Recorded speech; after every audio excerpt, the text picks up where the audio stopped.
President, fellows, guests, going to have a little view of around, a little bit of a flash around the world to reflect where I'm going to be next week. But before I do that though, I do want to pick up on a couple of things. We should congratulate Peter Cullen, who won a medal at the Masters Games, I gather. We should also congratulate Michaela Draper, who's been elected Vice President of the ACT Party. So well done, Michaela. And then I'm going to dive into a few slides. So I hope you can see them, because it's important that you do look at them, because the pictures tell 1,000 words. So this one here, we're going to look at some signs. This one here, a number of you should have seen this. It's relatively local. Beware of the crocs. None of those. So if a person at your table get it, you don't have to pay, but anyone else that doesn't get it, the whole lot pay. And we're collecting money. So that's actually the Coromandel Peninsula, just a little bit out of Coromandel Township. So that was an easy one. We get harder. Where do you think this one might come from? It's actually quite close to the same location. And if you're interested in vintage cars, then you might recognise this one.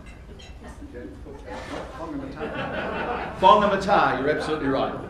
Yes, they have their little vintage car rally every year, and some of them are quite sensitive about the paintwork on their cars, obviously. Now, we're not actually local, so where's this sign from? No? No? Oh, well, you're not too good. This is actually, we're back in the US. This is from California. It's actually Napa Valley. It's a very good little winery to go and have a little tasting at. So if you're up that way, please do so. And then if you look on the left side, as far as you're concerned, there's a sign there that probably you might recognise. And it's very typical of the town, the city that it's actually located in. It's all about false truths. Washington DC, yes. And the one on the right is whine a bit, you'll feel better. Where do you think that might come from?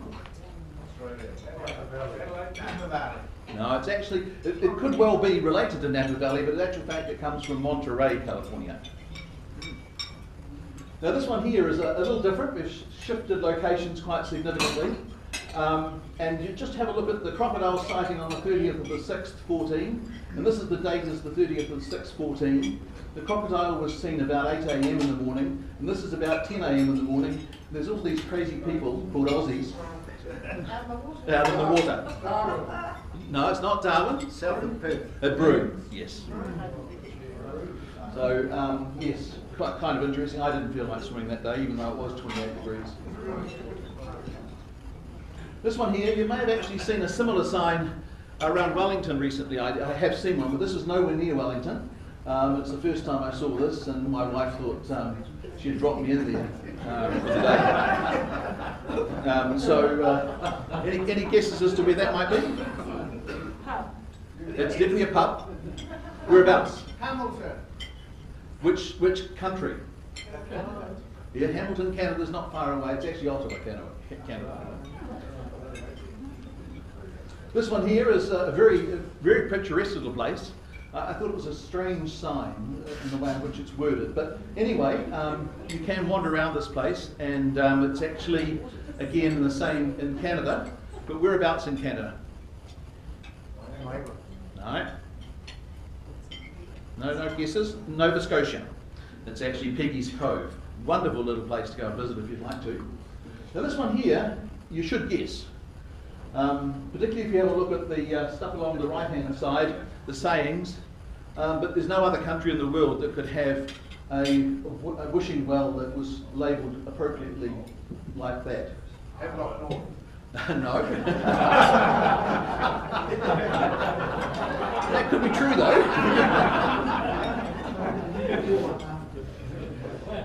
Any guesses? They're both from Ireland. Northern, just on the west coast Just up below the Northern Island border is the drinking well, which you shouldn't drink out of, but the cup's been provided just in case you want to. And then the sayings are actually from one of the streets in downtown Dublin. This one here, where do you think that might come from? Jerusalem. Well, that's a good guess. You should pay heavily for that. That's got to be a mirror. No, it's not actually. It's actually Chinatown in Singapore. Quite interesting. Just wandering around Chinatown, what you see. Then we go on to another one here. This is actually an emblem on a car. Where do you think you might find this particular emblem on a car? India. It's the only place you can. They have actually stopped producing them now, but that was only a year or two ago. Now this one here, I will pay $5 for the Sunshine Box if you can explain what this means. I can't guess, but it was very large signage in a mall in Calcutta, shopping mall in Calcutta. Don't understand what it means. And this one here, my wife insisted on taking this one.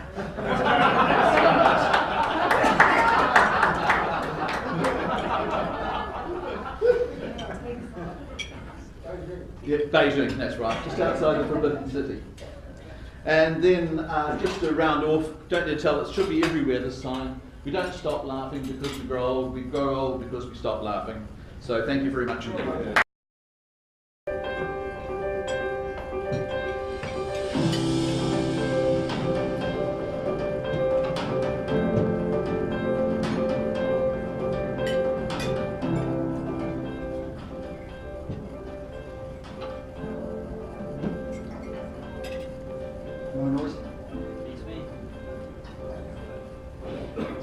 Printing is a technology which affords greater opportunities within many sectors of New Zealand business, and I believe this technology will have a fundamental impact on modern manufacturing practices going forward and into the future.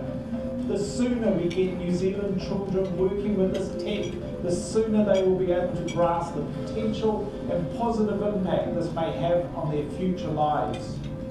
At Weta Workshop, we're reliant on this technology. We have 16 3D printers running around the clock to assist us in the manufacturing of the items that we make for our national and international clients.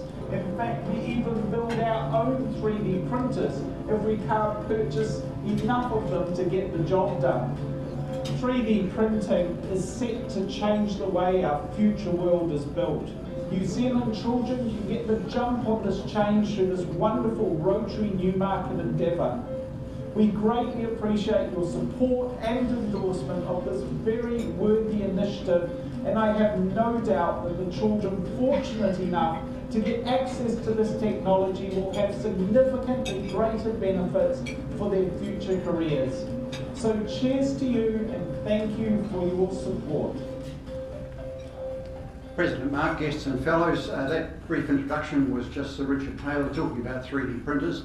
You may remember that last year we put a 3D printer into Linden School and Sir Richard came and presented it, and on May the 23rd we're putting a 3D printer into Tawa Intermediate, and Sir Richard is coming to present that printer there also. And the club has been quite helpful in its support of both of those ventures.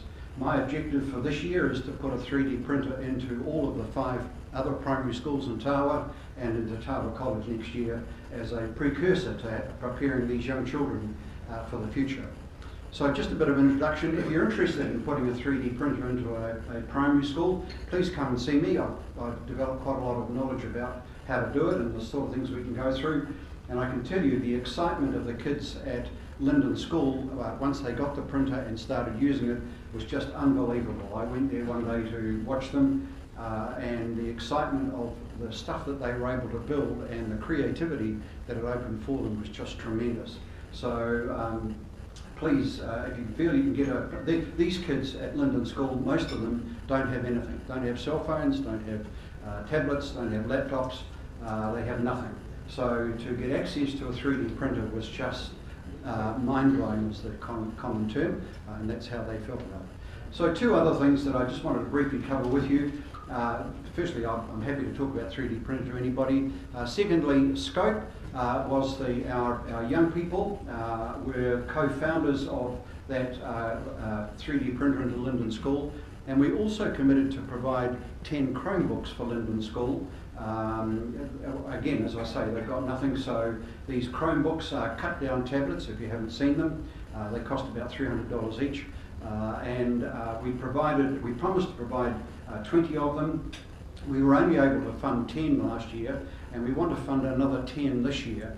And so an email will come out sometime in the next couple of days to you to ask if there's anybody who will be prepared to contribute $150 to the support of these 10 Chromebooks for Linden School. It will fulfil our commitment. Scope haven't got the funds to fill it themselves, so this is an opportunity for us as individuals to provide some support to this particular school. So if you can help, I'd be really grateful to hear from you. As I say, I'll send out an email sometime in the next couple of weeks. Just by the way, Scope had a very successful strategic planning session last Thursday, run by club member Rachel Tillman. It was really, we've got a new group joining because some of our members have, one's gone overseas, one's pregnant, one's had to leave the group because of work requirements. So Scope is certainly on the way. We've got an objective of having 100 members of Scope by the end of this year. So these are the Rotarians of the future. This is our pipeline of future Rotarians, so they're a great group to be working with. Thanks, President. President Mark, fellow members, great pleasure to have a visitor from Cambodia today. Great pleasure introducing you to Sophalla. He's a member of the Rotary Club of Pursat in Cambodia, and he's in fact a former member, president of the club. He's also a founder of the BBC. Now, not the BBC that we know, but a not-for-profit organisation in Cambodia building bridges for children. They do a lot of work in the community, education programs, general community programs, and also helping with water sanitation and various water projects which are of interest to this club. So it's my great pleasure, Sophalla, Yep. 10-minute presentation. Okay. We look Yep. forward to it. Thank you very much.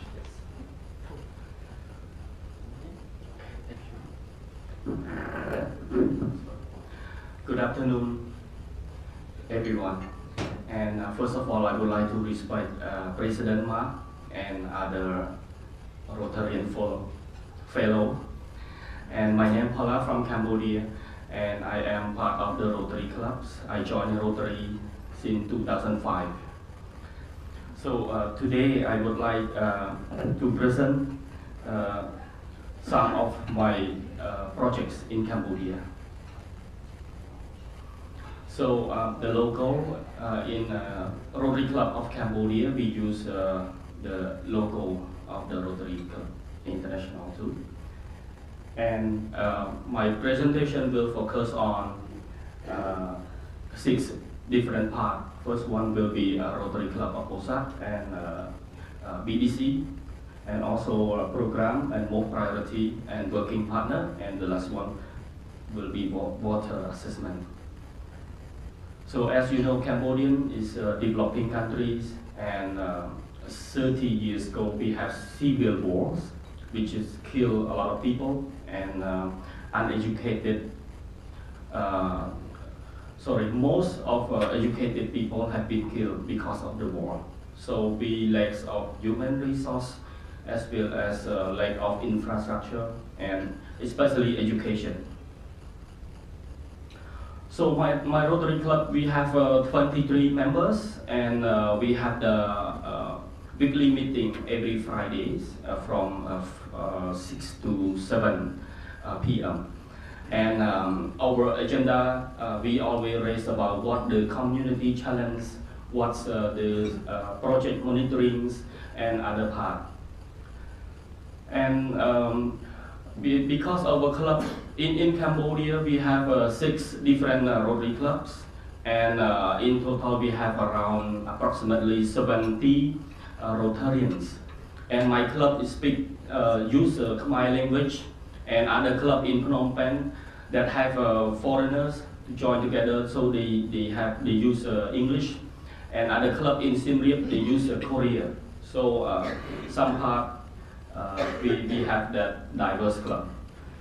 And my club focus on water projects, and we produce a lot of biosun filter to support the community in rural areas, mostly the children. And also we work with other Rotary Club, for example, the Rotary Club of Sentosa, to provide over 1,000 school bicycles to the children where they need the school bike. Because most of the children, they walk about 5 kilometers from their home to the school, and the school very far away from their house. And also apart from that, recently we worked with the Rotary Club in Japan to provide drinking water in rural school in Battambang province. So my clubs not work only in Pursat, but we also help other international clubs to work on the water project or other projects in other provinces as well. So in Battambang, in Siem Reap, we also working. We assist other international clubs to support the water project to the children. And then I would like to present my BBC, because I am as a founder of BBC. BBC established in 2013, and we are local NGO. Local NGO means gather people together and establish the organization for supporting the children. And currently we are working with 3,000 school children in my province, and also for over 400 families. And what we are doing, we provide water. As you know, water is very important.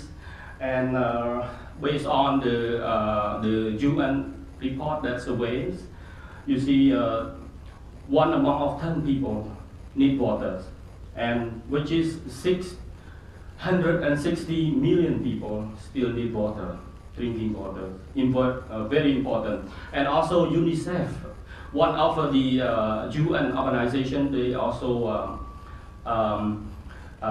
survey in Cambodia, and in Cambodia, 6.3 million Cambodian people, they could not access drinking water.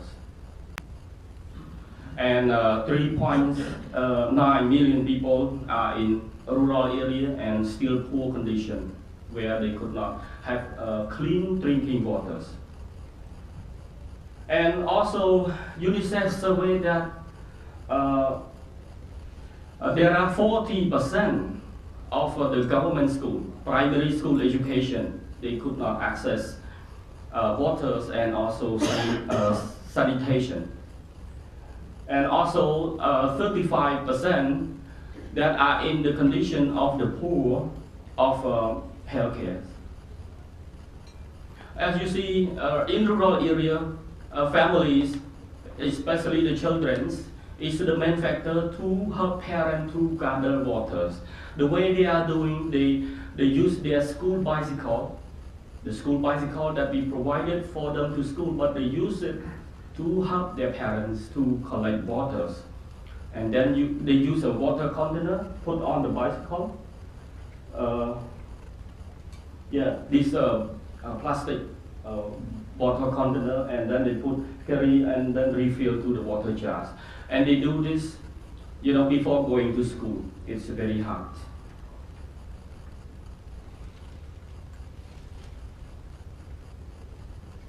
And next,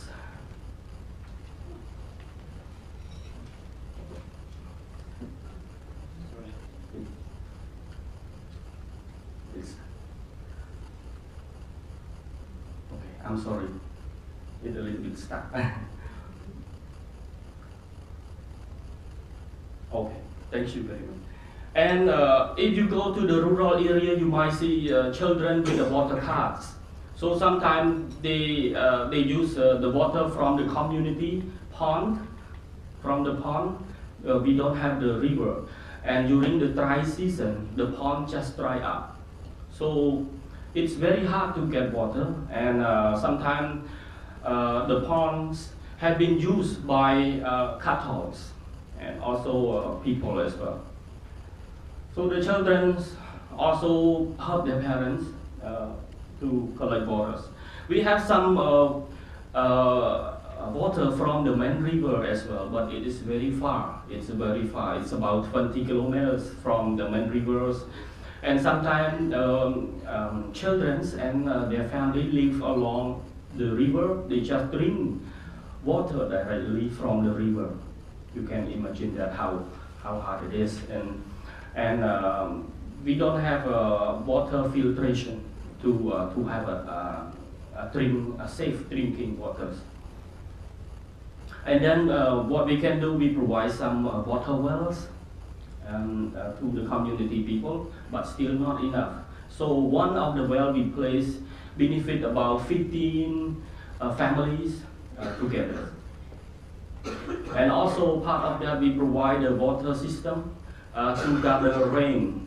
We do the rain collection during the rainy season to store the water for the school children.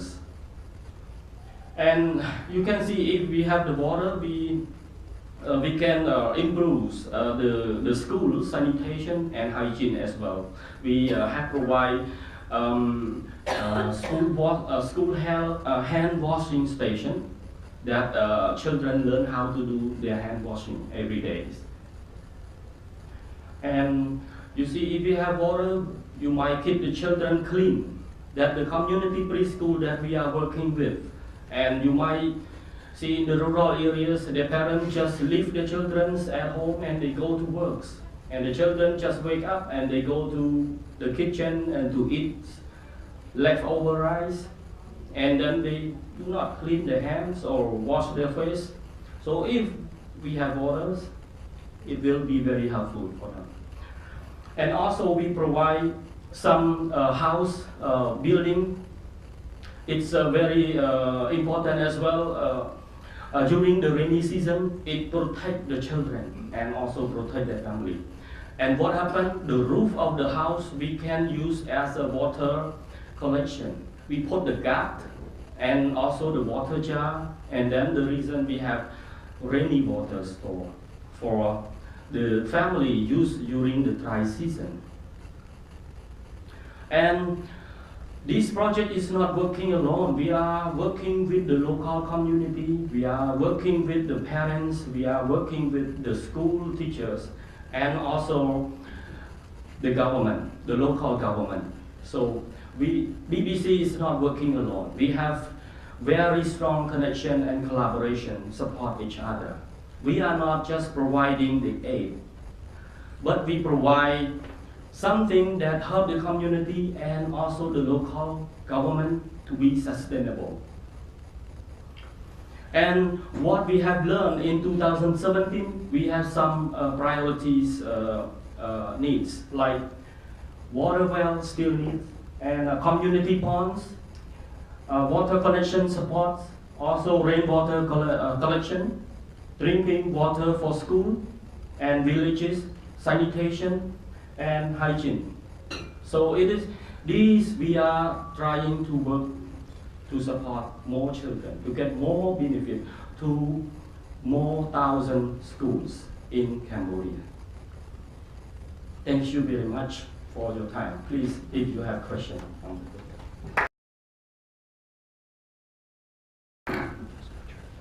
President Mark, fellow Rotarians, it's my pleasure to introduce to you Dr. Helen Finn. Helen is Australian. Won't hold that against too much. Actually from Brumbies Territory recently. Helen's partner is with the Australian High Commission and been posted to New Zealand. And so Helen and her 2.5-year-old son are thoroughly enjoying Wellington. And so for that reason, Helen wants to join Rotary and give something back to this community. A little bit about Helen. She has a Bachelor of Information Technology from Charles Sturt University in Sydney. And at that stage, she developed strong I'll just read this because it's very interesting. Strong technical background in systems engineering that involved working across a range of different technologies, managing satellite imagery for natural disaster relief. And throughout her career, she has actually worked in a number of universities and is passionate about education. And one of her favourite roles is teaching university academics modern scientific approaches to higher education, including leveraging online educational techniques. Dr. Preble.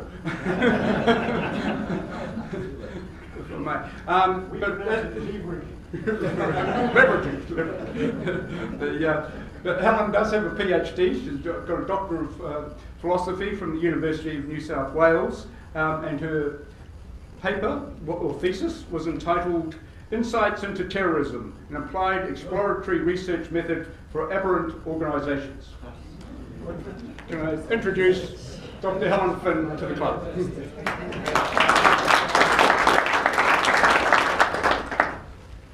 Helen, to do your induction, it's a great pleasure to welcome you into our club after your application was approved first by the board and then endorsed by the full membership of our club.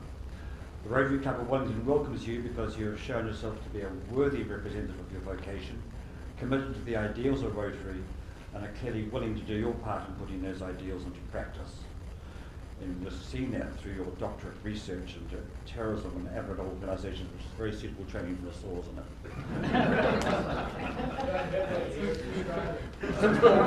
it? Since Paul Harris convened the first meeting of Chicago in 1905, Rotary International has gained a reputation for service that is unmatched throughout the world. Through your induction today, you are now a full part of this International Rotary Service team and are joining, and I quote, 1,207,913, now 14 Rotarians, and 35,399 clubs around the world, and that is taken from the latest Rotary International report, so it's true. Our principal motto is service above self, and the objective of our club and other Rotary clubs is to foster and encourage such service. All members are aware that everything we do is guided by a four-way test. Is it the truth? Is it fair to all concerned? Will it build goodwill and better friendships? Will it be beneficial to all concerned? Your proposal would have outlined the expectations we have on your attendance at our lunches and your involvement in our extensive range of committees and trusts. We're going to do our best to ensure you enjoy your Rotary journey with our club, and we value your help in maintaining our robust standards our clubs have achieved. Helen, on behalf of the Rotary Club of Wellington, I'd like to pass you over three things. One is a wee bit of one is a certificate and some light reading about the history. And the second one is a name badge to wear so other members can get to know you. And importantly is the Rotary pin that gives you access to 35,000 Rotary clubs globally. But it does go on the ethos of a four-way test of service above self. Welcome from behalf of the Rotary Club of Wellington to Rotary. Thank you very much.